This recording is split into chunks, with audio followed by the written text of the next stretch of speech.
In November 1983, the world unknowingly stood on the brink of nuclear war. A simple military drill by NATO, codenamed Operation Able Archer, was mistaken by the Soviet Union as a real attack. What happened next was one of the most dangerous moments of the Cold War, and one that could have changed history forever. By the early 1980s, tensions between the United States and the Soviet Union were at their peak. President Ronald Reagan called the USSR an evil empire, and both superpowers were locked in an arms race. The deployment of American nuclear missiles in Europe only made matters worse.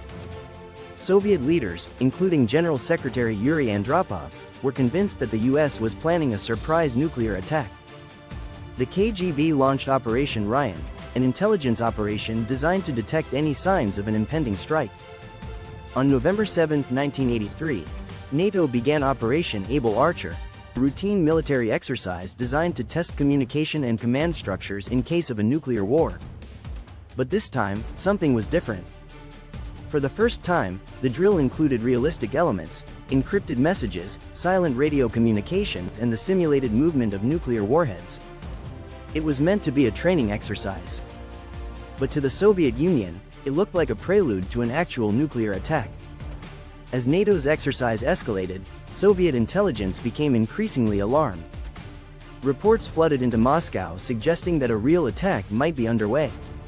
Soviet military forces went on high alert. Nuclear bombers were fueled, missile silos were prepared, and submarines were moved into strike positions. KGB officers feared that NATO was disguising a first strike attack as a military drill. Soviet leadership prepared for the worst. If NATO had launched even a single real missile, the USSR was ready to respond with full nuclear retaliation. The world came within minutes of nuclear war. But at the last moment, Soviet intelligence noticed something unusual. No real warheads were being moved, and no troops were being deployed beyond usual patterns. The Soviet Union eventually realized it was a false alarm. The crisis passed, but the danger had been real. Years later, declassified documents revealed that the US had no idea just how close the world had come to destruction. The Able Archer incident was a wake-up call.